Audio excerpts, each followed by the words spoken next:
কেমন দয়ার মালিক। দুনিয়াতে তুমি আসার পর তোমার একটা বুঝি কান্নার আওয়াজ, এই কান্না দিয়ে কখন কি তুমি চাও বলতেও পারো না।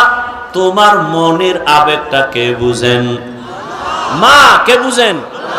মা। মা কে বুঝেন? মা। দেখছেননি আল্লাহর কুদরত কেমন? সারা রাত বললেও শেষ হবে না। রাত্র 2টায় বাসায় ঢুকছেন, ঢুকেন নাই, দরজায় গিয়া নক করছেন, দরজা খুলে না। কেন? বিবি ঘুমে, কাঁচা ঘুম, আদা মরা। মোবাইলে রিং দিতেছেন, আপনি রিনের আওয়াজ বাইরেতে শুনতেছেন, হে উঠে না। এমন মরা মনে হয় যে আজরাইল আসবে আসবে অবস্থা। এত অবস্থা খারাপ, দরজার উপরে ধাক্কা, এরপরও ঘরের মানুষ সজাগ না। কিন্তু তাকায় দেখছেন মায়ের পাশে একটা শিশু বাচ্চা ঘুমন্ত।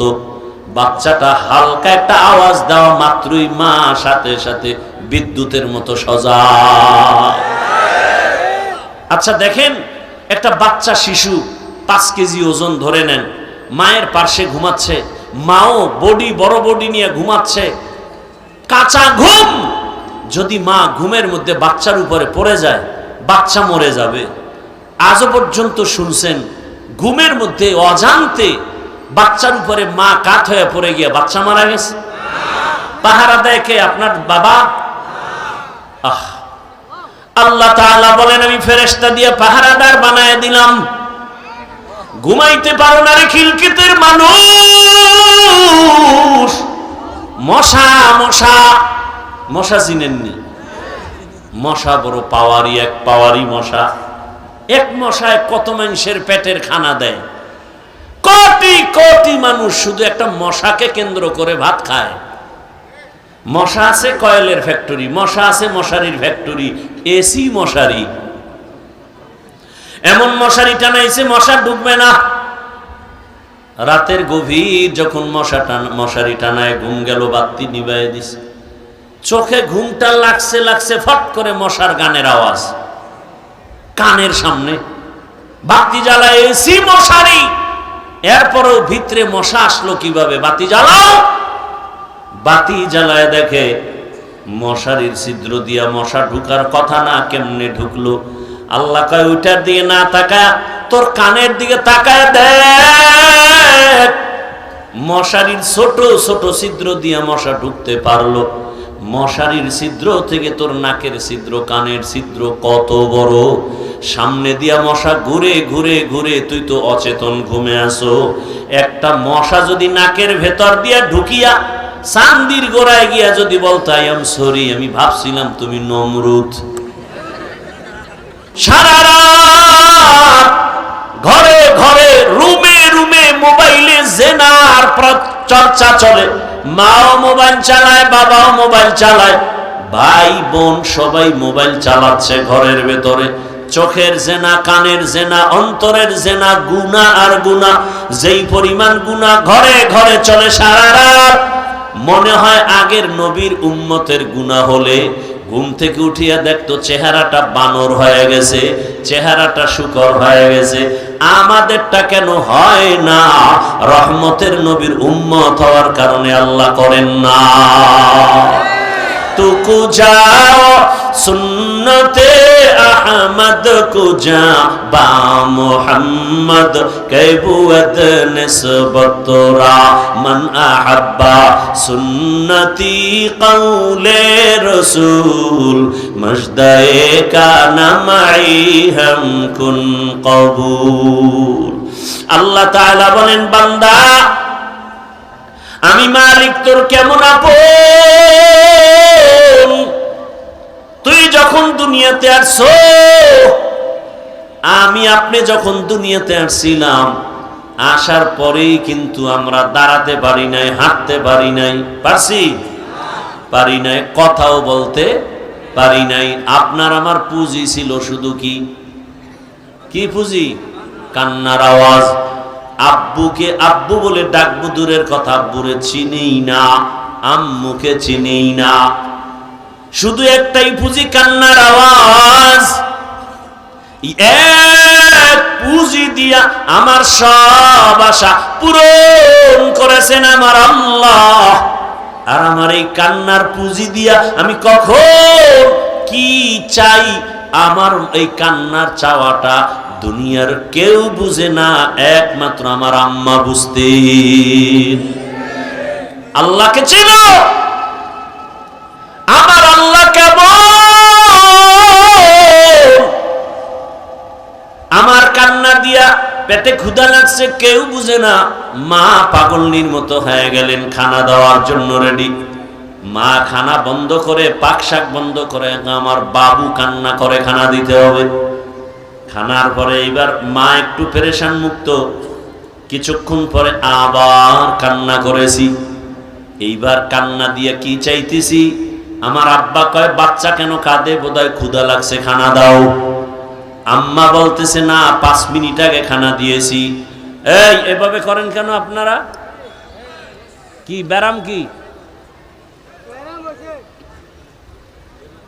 এই মানুষগুলোর আকল কোন দিন যে ভালো হবে আল্লাহই ভালো জানে। উঠার ব্যারাম থাকলে ঢুকলেন কেন প্যান্ডেলের ভেতরে? আপনি বাহিরে দাঁড়ায় দাঁড়ায় বয়ান শুনবেন, ফাঁকে গিয়ে বিড়ি টানবেন, আবার আসবেন। প্যান্ডেলে ঢুকে এই মাস্তানি কেন? দুনিয়াতে এইরকম অভিশপ্ত কপাল নিয়ে জন্ম নিছেন কেন যে কারো উপকার জীবনে করবেন না, খালি ক্ষতিই করে যাবেন? এই প্যান্ডেলের দাম কত আপনি জানেন? রহমতের নবী বলেন এখানে বসার সাথে সাথে সবার জিন্দেগির সব গুনাহ মাফ। এতগুলো মানুষ যদি আপনাদের এই স্টেজের নেতারা জমা করতে চাইতেন যে আগামীকাল খিলক্ষেত এই কুর্মিটলা স্কুল মাঠে এতগুলো মানুষ আমরা জমা করব, নাম্বার 1 গাঞ্জাখোর আসতো, বেহেশতি একটা মানুষও আসতো না। নাম্বার 2 এই মানুষগুলোকে আনার জন্য ফ্রি গাড়ি দিতে হতো। আপনাদের গাড়ি দিছে? নাম্বার 3 এখানে বসার জন্য ভিআইপি ব্যবস্থা করা হতো। আপনাদের জন্য ভিআইপি বিছনা দিছে? কি দিছে? কোন বিয়ার অনুষ্ঠানে যদি চট দেয় কি পরিমাণ জুতা খাবে। কিন্তু এখানে যে আপনারা বসছেন কোনো কষ্ট আছে? নাই। এরপরে এখানে বসানোর পরে নাস্তা দেওয়া লাগতো, নাইলে চেয়ারের বাড়ি। এটা সোনার বাংলার একটা মোশন। নাস্তা না দিলে শুধু নাস্তার জন্য মারপিট করে, মারপিট করে করে এটা আবার ভিডিও করে ছাড়ে। কেমন বন্ধু, কেমন বন্ধু, যেটা ভিডিও করে সারা দেশবাসীর জানায় যে দেখো আমরা কুর্মিটলা স্কুলে আকাম চালাইছি, আকাম নিজেরা নিজেরা। এটা কত বড় ছোট মনের ইতর হলে নিজেদের কোনো একটা দুর্ঘটনা হয়ে গেছে এটা ভিডিও করে ছড়ায় দেয়, কত বড় ইতর। শুধু একটু খানায় কম হইছে, প্যাকেট পায় নাই, বাস বাইরে বাড়ি শুরু হয়ে গেছে। মানুষের চেয়ার বেটায় কিনে আনছে কম কোন রকম ডেকোরেশনওয়ালা, ভাঙ্গিয়া চেয়ার 30টা নাই। আল্লাহ হেদায়েত দান করুন। সমস্যা কি? প্যাকেট কম, প্যাকেট কম। আচ্ছা এই টুকটাক হতেই পারে, এটা ভিডিও করে মানুষকে যে জানায় সে কি আপন না দুশ্মন? দুষ্ট লোকের মিষ্টি কথা ঘনিয়ে বসে কাছে, কথা দিয়ে কথা নেয়, প্রাণে মারে শেষে। এই জন্য বন্ধুর বেশে দুশ্মন থেকে সতর্ক থাকতে হবে। কেমন দুশ্মন? বন্ধুর ভেষে দুশ্মন, বন্ধুর ভেষে দুশ্মন। এরাই গলায় ছুরি চালায় স্বার্থে আঘাত লাগলি। আল্লাহ হেদায়েত দান করুন। তাহলে এখানে আসার পরে কোনো নাস্তা আছে? আপনাদের নাস্তার কোনো তামান্না আছে? নাই। এবার এই ক্ষুধা অবস্থায় কেউ বলবে যে হুজুর আমি যাই, খানা ক্ষুধা লাগছে না। বরং যদি জিজ্ঞাসা করা হয় কতক্ষণ না খেয়ে বসে থাকবেন, আমার মনে হয় সবাই বলবে আপনি যদি 13টা পর্যন্ত বসে থাকেন আমরাও থাকবো। এটা টাকায় হয়? এতগুলো মানুষ নিয়ন্ত্রণের জন্য এরপরে 5 নম্বরে লাগবে প্রশাসন, পুলিশ, র্যাব, আরো কত কিছু। শেষ পর্যন্ত ভয় লাগলে কুত্তা আনবে, কারণ মানুষ বেঈমানি করে, কুত্তায় করে না। সত্য কথা স্বীকার করতে কষ্ট লাগে আপনাদের? মানুষ বেঈমানি করে, কুকুর বেঈমানি করে না। বডিগার্ড বডির উপরে গুলি মারে, কিন্তু কুত্তা মালিকের লাথি খায় সারা রাত বাড়ি পাহারা দেয়। সত্য কথা মানতে কষ্ট লাগে কেন? আল্লাহ হেদায়েত দান করুন। গুলশানে কুত্তার চাকরি কইরা বেতন নাই 8 জন যুবক।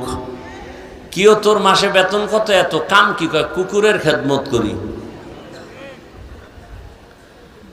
আল্লাহ, তাহলে প্যান্ডেলের দাম কত একটু চিন্তা করেন। আল্লাহ পশুকে ভালো মন্দ যাচাইয়ের বিবেক দেননি, মানুষকে দিছেন। একটু চিন্তা করেন তো, যে এতগুলো মানুষ বসে আছে, খানার চিন্তা নাই, ঘুমের চিন্তা নাই, পৃথিবীর নিকৃষ্টতম বিছানায় চুপচাপ বসে আছে।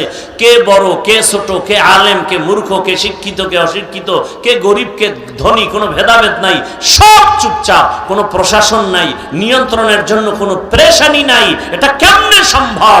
ইসলাম মানলেই সম্ভব। দিনিয়াল ইসলাম দিনু মাওকাহু আরযুকু ফরানান আফওয়ান ইনদাহু। আল্লাহ তাআলা বলেন, আমি কেমন দয়ার মালিক। দুনিয়াতে তুমি আসার পর তোমার একটা বুঝি কান্নার আওয়াজ। এই কান্না দিয়ে কখন কি তুমি চাও বলতেও পারো না। তোমার মনের আবেগটা কে বুঝেন? মা। কে বুঝেন? মা। মা কে বুঝেন? মা। দেখছেননি আল্লাহর কুদরত কেমন? সারা রাত বললেও শেষ হবে না। রাত্র 2টায় বাসায় ঢুকছেন, ঢুকেন নাই, দরজায় গিয়ে নক করছেন, দরজা খুলে না। কেন? বিবি ঘুমে, কাঁচা ঘুম, আদা মরা। মোবাইলে রিং দিতেছেন, আপনি রিনের আওয়াজ বাইরেতে শুনতেছেন, হে উঠে না। এমন মরা মনে হয় যে আজরাইল আসবে আসবে অবস্থা। এত অবস্থা খারাপ, দরজার উপরে ধাক্কা। এরপরও ঘরের মানুষ সজাগ না, কিন্তু তাকায় দেখছেন মায়ের পাশে একটা শিশু বাচ্চা ঘুমন্ত। বাচ্চাটা হালকা একটা আওয়াজ দেওয়া মাত্রই মা সাথে সাথে বিদ্যুতের মতো সজাগ। আচ্ছা দেখেন, একটা বাচ্চা শিশু 5 কেজি ওজন ধরে নেন, মায়ের পাশে ঘুমাচ্ছে। মাও বড় বডি নিয়ে ঘুমাচ্ছে, কাঁচা ঘুম। যদি মা ঘুমের মধ্যে বাচ্চার উপরে পড়ে যায়, বাচ্চা মরে যাবে। আজও পর্যন্ত শুনছেন ঘুমের মধ্যে অজান্তে বাচ্চার উপরে মা কাত হয়ে পড়ে গিয়ে বাচ্চা মারা গেছে? পাহারা দেয় কে? আপনার বাবা। আহ, আল্লাহ তাআলা বলেন, আমি ফেরেশতা দিয়ে পাহারাদার বানায় দিলাম। ঘুমাইতে পারো না রে খিলকিতের মানুষ। মশা মশা মশা চিনেননি? মশা বড় পাওয়ারি, এক পাওয়ারি মশা। এক মশায় কত মানুষের পেটের খানা দেয়। কোটি কোটি মানুষ শুধু একটা মশাকে কেন্দ্র করে ভাত খায়। মশা আছে কয়েলের ফ্যাক্টরি, মশা আছে মশারির ফ্যাক্টরি, এসি মশারি। এমন মশারি টানাইছে মশা ঢুকবে না। রাতের গভীর যখন মশারি টানায় ঘুম গেল, বাতি নিভাইয়ে দিছে। চোখে ঘুমটা লাগছে, ফট করে মশার গানের আওয়াজ কানের সামনে। বাতি জ্বালায়, এসি মশারি। এরপরেও ভিতরে মশা আসলো কিভাবে? বাতি জ্বালাও। বাতি জ্বালায় দেখে মশারির ছিদ্র দিয়া মশা ঢুকার কথা না, কেমনে ঢুকলো? আল্লাহ কয়, ওইটার দিকে না তাকায় তোর কানের দিকে তাকায় দেখ। মশারির ছোট ছোট ছিদ্র দিয়া মশা ঢুকতে পারলো। মশারির ছিদ্র থেকে তোর নাকের ছিদ্র, কানের ছিদ্র কত বড়। সামনে দিয়া মশা ঘুরে ঘুরে ঘুরে, তুই তো অচেতন ঘুমে আসো। একটা মশা যদি নাকের ভেতর দিয়া ঢুকিয়া চান্দির গোড়ায় গিয়া যদি বলতো, আই এম সরি, আমি ভাবছিলাম তুমি নমরুদ, তা কারবার শেষ। কারণ একটা মশা নমরুদের নাক দিয়া ঢুকে কই গেছে? মাথার গোড়ায় গিয়া ফাঁকে ফাঁকে একটা মিস কল দেয়, নমরুদের চান্দি গরম হয়ে যায়। দুনিয়ার ডাক্তার কবিরা সব শেষ। হঠাৎ করে কাইট হইয়া জুতার লাগে বাড়ি খেয়ে দেখে মাথা ঠান্ডা হয়ে গেছে। নমরুদ কয়, এই ভাগ্য আমার যে জুতার ভিতরে ঔষধ ঢুকানো। দুনিয়ার এত ডাক্তার দেখাইলাম, আমার সান কপাল। জুতা মাথায় স্পর্শ হলেই মাথা ব্যথা থাকে না। কেমন সান কপাল চিন্তা করেন। যখন জুতার আঘাতটা একটু বেশি দেয় মাথা আরো ঠান্ডা হয়। এটা হলো আল্লাহর মায়ের দুনিয়ার বাইরে। আমেরিকার ডব্লিউ বুশ জুতা খাইছিল না, সাংবাদিকরা প্রশ্ন করলো জুতা খাওয়ার পরে কাইফা হাল, জুতা খাওয়ার পরে কেমন লাগলো? ডোন্ট মাইন্ড, আমি এটা কিছুই মনে করিনি। কিতনা বড় বেহায়া বেলাজা যে জুতা খাওয়ার পরেও বলে কিছু মনেই করিনি। নমরুদ জুতার বাড়ি যত জোরে পায় ততই শান্তি। কে দিবে বাড়ি? টাকা দিয়া বেতনে কর্মচারীরা কর, কাজই হলো জুতার বাড়ি মারবে। কর্মচারীরা ডাক দিয়া কয় এদিকে আয়, তুই যত জোরে বাড়ি মারবি বেতন বাড়ায় দিব। এই হলো চান কপাল। আল্লাহ কয় বান্দা তাকায় দেখ, মশারির ভেতর থেকে মশা ভেতরে আসছে, তোর কানের ভেতরে যায় না, কেউ ওখানে পাহারা দেয় না। আমি আল্লাহ ফেরেশতা রেডি করেছি তোকে পাহারা দেওয়ার জন্য। কাদের কুদরত দারি বরকামাল, আনতা রব্বি আনতা হাসবি জুল জালাল, তুহি কাদের জলিলুল্লাহ জাহাদার, বহর হালে তুহি মেরা নেগাহদার। ও আমার কলিজার যুবক, বৃদ্ধ বাবাজি, পর্দার আড়ালের মা বোনেরা, আমার আল্লাহকে চিনো। আমার আল্লাহর মতো দয়াময় কেউ নাই। দুনিয়াতে আসছি, দাঁত নাই। আব্বা আম্মা কোনোদিন বলে না আমার সন্তানের দাঁত দাও। যখন আমার মনে দাঁতের প্রয়োজন, আমার আল্লাহ দাঁত সাথে সাথে ব্যবস্থা করে দিলেন চাওয়ার আগে। আল্লাহ দিছেন কেমনে? আল্লাহ কয় উপরের পাটির দাঁত নিচের দিকে বড় হতে থাক। নিচের পাটিকে আল্লাহ অর্ডার করলেন বাই ফোর্স, নিচের পাটির দাঁত উপরের দিকে বাড়তে থাক। এখন এই বাড়তে থাকতে যদি আল্লাহ অন্য কামে যায় আর এটা বাড়তেই থাকে, তাহলে কোরস হয়ে যাবে। জায়গা মতো দাঁতটা বাড়া মাত্র আল্লাহ বলেন স্টপ, আর বাড়া যাবে না। এবার এই দাঁতের পাওয়ার কম, প্রথম দাঁতের পাওয়ার কম। আমার আম্মা আব্বা কোনোদিন বলে না আল্লাহ এমন দাঁত দিছো, যেহেতু দিছোই পাওয়ার ওয়ালাটাই দিত। কোনোদিন মা বাবা বলে নাই, বরং আমার মালিক কম পাওয়ারের দাঁত ফালাইয়া আবার সময় মতো ফুল পাওয়ারের দাঁতের ব্যবস্থা করে দিলেন। এ বান্দা তাকায় দেখছুনি আমার আল্লাহ কেমন দয়ার মালিক। লবণের ফ্যাক্টরি থেকে তেল আসে না, তেলের ফ্যাক্টরি থেকে লবণ আসে না। আমার আল্লাহ একটা মাকে ফ্যাক্টরি বানায় 10টা সন্তান দিলেন, কারো চেহারার সাথে মিল নেই। একই মায়ের সন্তান, কারো কণ্ঠের সাথে কারো কণ্ঠের মিল নাই। 10টা সন্তান যা রইছে, বাবায় তো বেড়াতারাই ভুলে যায় কোন ছেলে কার, কে ডাক নাম কি এও ভুলে যায়।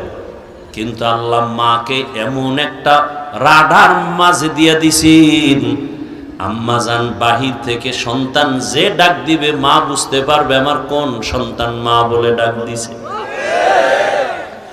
সন্তান কান্না করে রাস্তার বাহিরে, শিশু বাচ্চা কান্না করে, অনেক ছেলে মেয়েরা খেলাধুলা করে, ঝগড়া করে, কিলাকিলি কান্নাও শুরু করে। আম্মাজান বড় ভাই বা বড় বোনকে কয় তাড়াতাড়ি বাইরে যা, আমার সন্তান কান্না করে। ভাই কয় না না, অন্যের বাড়ির বাচ্চা। কয় না, আমার বাচ্চা। গিয়া দেখে ঠিকই তার বাচ্চার কণ্ঠের আওয়াজ। এরে আল্লাহর বান্দা, মাইকে কথা বলি, মেশিন আমাকে কথা সার্ভিস দেয় হরেনের মাধ্যমে, কিন্তু ওখানে বারবার বাতাস দেওয়া লাগে। দীর্ঘ টাইম মেশিনটা চলতে গেলে গরম হয়ে যাবে, আগুন লেগে যাবে, তার পুড়িয়ে যাবে।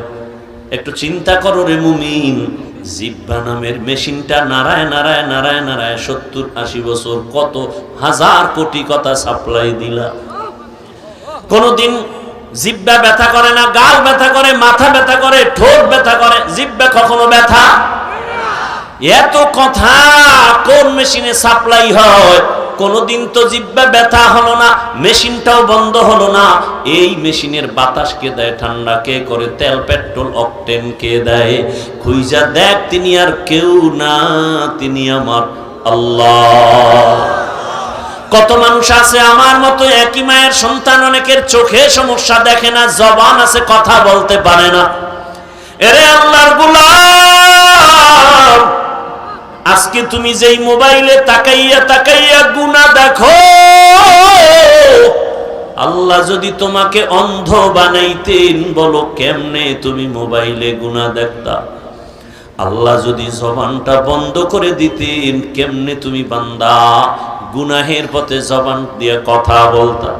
আল্লাহ বলেন আমি এমন দয়া করে তোরে বানাইছি, দুইটা চোখ কত সুন্দর, তোর চেহারাটা কত সুন্দর। এরে বান্দা, আমি আল্লাহ সব তোর জন্য বানায় দিলাম। তুই ঘুমাবি, ঘুমের জন্য আরামের বিছানা দিলাম।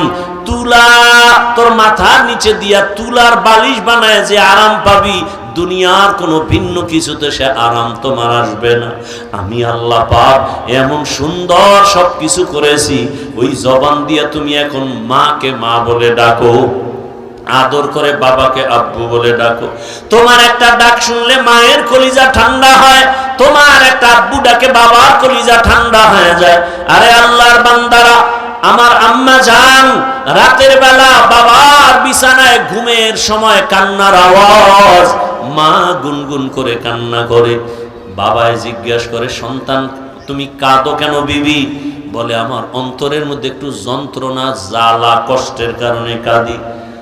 বাবা জিজ্ঞাসা করে, বিবি কিসের তোমার কষ্ট? বলে আর 1 সপ্তাহ সন্তান আমাকে আম্মু বলে ডাকে না, 1 সপ্তাহ হয়ে গেল। বাবা কয় কেন ডাকে না? কয় আমি অভিমান করেছে, গত সপ্তাহ একটা অপরাধ করেছে, আমি ধমক দিয়েছি, সন্তান কথা বলে না, ঘরে আসে ঠিক আমার দিকে তাকায় না, নিজে নিজে খানা নিয়ে খেয়ে বের হয়ে যায়। আমি মা অপেক্ষায় থাকি আমারে কখন একটা আম্মু বলে ডাক দিবে। বাবাই বলে, বিবি কাঁদিও না, ঘুমাও। সন্তান বুঝতে পেরে আসবে তোমার কাছে, ক্ষমা চাবে। মা কান্না করে বলে, স্বামী আমি যতই চেষ্টা করি ঘুমাবো, কিন্তু আমার চোখে ঘুম আসে না, খানার প্লেট নেই, খানা ভেতরে যায় না। আমি বারবার অপেক্ষা করি, আবার সন্তান আবারে আম্মু বলে কখন একটা ডাক দিবে। আমার সন্তানের আম্মু ডাকে আমি এত মজা পাই। এরে আমার যুবক, ওই ঢাকা উত্তরায় মাইলস্টোন স্কুল বিমান ধসে কত মানুষ পুড়ে গেল। আমার এক মুসল্লি, তার বিবিও মারা গেছে। ওর একটা মেয়ে স্কুলে পড়ে, মা দুপুর বেলা সন্তানকে আনতে গিয়া গেট দিয়া ঢুকছে, কিন্তু বাচ্চা আর এক গেট দিয়া বের হয়ে গেছে। মা ঢুকে আর বের হতে পারে নাই, পুড়িয়া মারা গেছে। ওই বাচ্চা কান্না করে, আমি আম্মু বলে কাকে ডাকবো? আমারে মায়ের আদর কে দিবে? ওরে আল্লাহর বান্দা, আল্লাহ বলে, বান্দা তুই মাকে ডাকো, দেখ তোর মা তোর একটা ডাকের জন্য কত অপেক্ষা করে। তোর ডাক শুনলে বাবার অন্তর খুশি। তোর মা বাবায় তোরে শুধু খানা দেয়, কাপড় দেয়, তোরে ডাক দেওয়ার কণ্ঠ তো তোর মা বাবায় দেয় নাই, আমি দিয়েছি।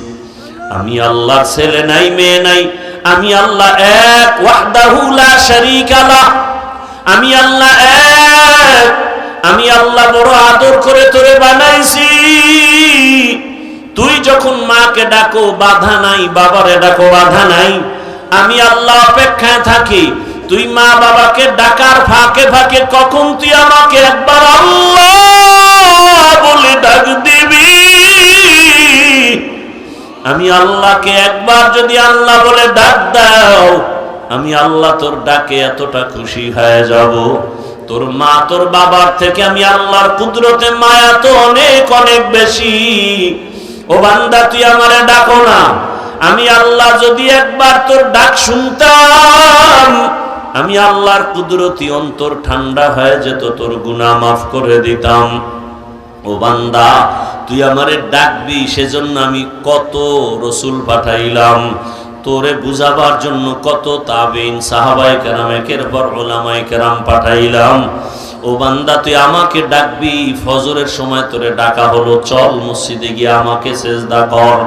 তোরে আমি আল্লাহ ফজরে ডাকাইতে গিয়া পেলাম না, আমি আল্লাহ রাগ করে পানি বন্ধ করি না, আবার জোহরের নামাজে ডাকলাম, আয় আমার রহমতের দরজা দিয়ে কোথায় যাবি, আর কোনো দরওয়াজা নাই।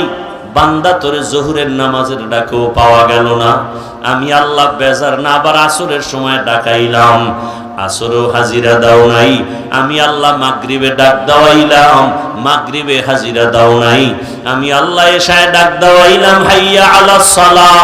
বান্দা তুই একবার মসজিদে গিয়া আমার ডাকে হাজিরা দাও নাই।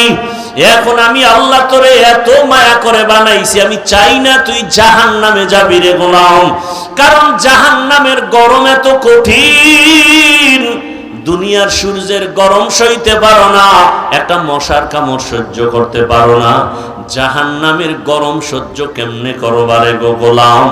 আমি আল্লাহ ওই জাহান্নাম থেকে তোরে বাঁচাবার জন্য ফজরে জোহরে আসরে মাগরিব এশায় পাই নাই। এখন আমি আল্লাহ প্রথম আসমানে এসে হাজির, আমি আল্লাহ এখন নিজে তোকে ডাকতেছি, ওঠো। এই সময় আসমান নীরব, জমিনটা নীরব, গাছের পাখিরা ঘুমায়, নদীর মাছ ঘুমায়, ঘরের সব প্রাণীরা ঘুমায়। আমি আল্লাহ তখন তোমাকে ডাকতে থাকি, আলা আমি মুস্তাগফিরিন ফাগফির আলা, জীবনে কি পরিমাণ অপরাধ করেছো, আমার কাছে ক্ষমা চাও। সেজদা করো, ওযু করিয়া নামাজে দাঁড়াও, গভীর রাতে আজানের 1 ঘন্টা আগে উঠিয়া সেজদায় পড়ে আমি আল্লাহকে ডাকো, আমি আল্লাহ তোমার জীবনের সব গুনাহ মাফ করে দিব। ও আমার যুবক বাবারা, বৃদ্ধ বাবাজিরা, বয়ান করলে সারা রাত করা যাবে, ফলাফল কি চিন্তা করতে হবে। আমি কিন্তু এতক্ষণ যতই কথা বলেছি একবারও কিন্তু বলি নাই তোমরা সবাই আমার মতো টুপি লাগাও, দাড়ি লাগাও, তসবিহ হাতে নাও, স্কুলে তালা লাগায় মাদ্রাসায় যাও, বলছি? একবারও কিন্তু বলি নাই তাবলিগে না গেলে জাহান্নামী, পীরের কাছে না গেলে জাহান্নামে যেতে হবে। বরং আমি বলি, হে যুবক, তুমি চাকরি করো, ব্যবসা করো, লেখাপড়া করো, আমি দিল খুলে তোমার জন্য দোয়া করে গেলাম। তুমি ডাক্তার হও, ইঞ্জিনিয়ার হও, প্রফেসর হও, দেখো বাবা তুমি ওই লাইনে থাকো, তবে একটা আমার দাবি, বেয়াদব হইও না। তোমার ব্যবহারে কোনোদিন যেন মা বাবা কষ্ট না পায়, শিক্ষক যেন কষ্ট না পায়, ওলামায়ে কেরাম যেন কষ্ট না পায়। যদি এই 3 জায়গায় বেয়াদবি করো, আল্লাহর কসম মরার আগে তোমার ধ্বংস জীবনে চলে আসবে, মরার আগেই তুমি বিছানায় পঙ্গু হয়ে যাবে, জীবনে সফলতার দরজা খুঁজে পাইবা না। মা বাবার তোমার কষ্টে যদি নিঃশ্বাস ফেলে তোমার ধ্বংস নিশ্চিত, শিক্ষক যদি তোমার আচরণে নিঃশ্বাস ফেলে কষ্ট পেয়ে তোমার ধ্বংস অনিবার্য, ওলামায়ে কেরাম যদি তোমার ব্যবহারে কষ্ট পেয়ে নিঃশ্বাস ফেলে চোখের পানি ছেড়ে তোমার ধ্বংস হবে মরার আগে। মরবা না, তবে জীবনটা তোমার বিছানায় বিছানায় কান্না করে কাটাতে হবে। জীবনে সফলতার জিন্দেগি দেখবা না রে বাবা। তোমার মতো কত যুবক একটু তাকায় দেখো, র‍্যাব, আর্মি, পুলিশ, বিডিআর এর চাকরি করে, 5 ওয়াক্ত নামাজি, তুমি জবাব দাও আছে না নাই? তোমার কপালে কার অভিশাপ লাগলো বলো? তুমি কেন পারো না? তোমার মতো যুবক রাস্তায় ড্রাইভারি করে, 5 বেলার নামাজ পড়ে, বিবেকটাকে জিজ্ঞেস করো, তোমার কপালে কার অভিশাপ লাগছে, তুমি পারো না কেন? তোমার মতো যুবক নদীর মধ্যে মাছ ধরে, কৃষি কাজ করে, নামাজ ছাড়ে না, বলো তুমি কেন পারো না রে বাবা? তোমার মতো কত যুবক স্কুলে পড়ে, কলেজে পড়ে, 5 ওয়াক্ত নামাজ পড়ে, ঢাকা কলেজে গিয়ে দেখ মাথায় পাগড়ি, বড় দাড়ি, বড় জামা, কলেজে ক্লাসে যায়, এইভাবেই ক্লাস করে, মনে হয় যেন মসজিদের বড় খতিব হয়ে আছে, অথচ ভালো করে আরবি পর্যন্ত পড়তে জানে না। ও আল্লাহর বান্দা, কত ডাক্তার, প্রফেসর, ইঞ্জিনিয়ার 5 ওয়াক্ত নামাজ পড়ে, ডাক্তারিও করে, আজান হয়ে গেছে, রোগীদের বলে এখন নামাজের টাইম, নামাজে যাব, ডাক্তারও নামাজে যায়, রোগীদেরকেও নামাজে পাঠায়, কোরআন তেলাওয়াত করে, মা বাবার জন্য দোয়া করে। অতএব আমি মা বাবাদেরকে বলবো, পর্দার আড়ালের মা, পর্দার আড়ালের বোনেরা, মায়েরা, ও বৃদ্ধ বাবাজিরা, সন্তান আল্লাহ দান করেছেন। কত মানুষ বিবাহ করে কান্না করে, তদবির নেয়, সন্তান পায় না। আল্লাহ আপনাকে সন্তান দান করেছেন, ডাক্তার বানাবেন, কোনো বাধা নাই, ইঞ্জিনিয়ার বানাবেন, তবে দাবি একটা বেয়াদব বানাবেন না। আপনার সন্তানের ব্যবহারে কোনোদিন যেন মা বাবা, স্ত্রী, পরিবারের কেউ যেন কষ্ট না পায়। আপনার সন্তানের আচরণে ওলামায়ে কেরাম যেন কষ্ট না পায়, শিক্ষক যেন কষ্ট না পায়, ব্যবহারটা যেন সুন্দর হয়। আর সেই ব্যবহার সন্তানকে শিখাইলে হবে না, নিজেদের ব্যবহার সুন্দর হলে সন্তানেরটাই সুন্দর হয়ে যাবে। মা বাবার আদর্শ ভালো হলে সন্তানের আদর্শ ভালো হবে, কারণ গাছ ভালো হলে ফল। মা বাবার আদর্শ ভালো হলে সন্তান ভালো হবে। এই জমিনে ও যুবক, তোমার মতো যুবক ডিসি, এসপি, ওসির চাকরি করে, নামাজ পড়ে নাই? বলো তুমি পারো না কেন? তুমি কি মনে করেছো আমরা মিথ্যাবাদী, কোরআন মিথ্যা? একটা প্রমাণ দাও, এখন দাড়ি কেটে ফেলবো, নামাজ আর পড়বো না, আল্লাহকে ভুলে যাব। কিন্তু না, ১৫০০ বছর পর্যন্ত আল্লাহর কোরআনের ভুল অনেকে চেষ্টা করেছিল, অপচেষ্টা, পারে নাই বের করতে। অতএব আল্লাহর কোরআন সত্য, ইসলাম সত্য। তুমি যাই করো না কেন বাবা, নবীর মুহাব্বত নিয়ে চলো, মানুষের ভালোবাসো, জবানটাকে কন্ট্রোল করো, আজান হলে নামাজে যাও, মা বাবার দোয়া নাও, শিক্ষকের দোয়া নাও, ওলামায়ে কেরামের দোয়া নিয়া নবীর আদর্শ মেনে চলো। আরে মনের শখ লাগে যে এই জন্য গুনাহ করছো, মেনে নিলাম। মনের শখ লাগছে পার্কে গেলে কি জানি মজা, গেছো তো, এবার ফিরে যাও। এখনো কি তোমার শখ মিটে নাই? আর কতবার পার্কে গেলে তোমার শখ মিটবে? বলো, কতদিন তোমার দাড়ি কাটলে, নামাজ ছাড়লে শখ মিটবে? এবং এটাও বলো, তোমার হায়াতের বাকি আছে আর কতদিন? এমন কোন দিন নাই পানির নিচে, গাড়ির নিচে, ঘুমের বিছানায় লাশ নাই, যুবকের লাশ। কয়দিন আর বাঁচবা? ওই হুন্ডায় উঠে দৌড়ায়, ফট করে গাড়ির সাথে বাড়ি খায়, জায়গায় শেষ, বিদায় নেওয়ারও সময় হয় না। অতএব অনুরোধ করি, স্কুলে পড়ো, কলেজে পড়ো যুবক বাবারা, ও মা বোনেরা, আপনার মতো কত মা এখনো আছে, পর্দা করে, নামাজ পড়ে, স্বামীর মাল হেফাজত করে, খেয়ানত করে না, মোবাইলে সময় নষ্ট করে না। ও আম্মা জানেরা, বোনেরা, আল্লাহর কাছে তওবা করেন, আর নামাজ ছাড়বেন না, বেপরদায় চলবেন না, স্বামীর মাল খেয়ানত করবেন না, মোবাইলে সময় নষ্ট করবেন না, সন্তানটাকে আদর্শমান বানায় যাবেন।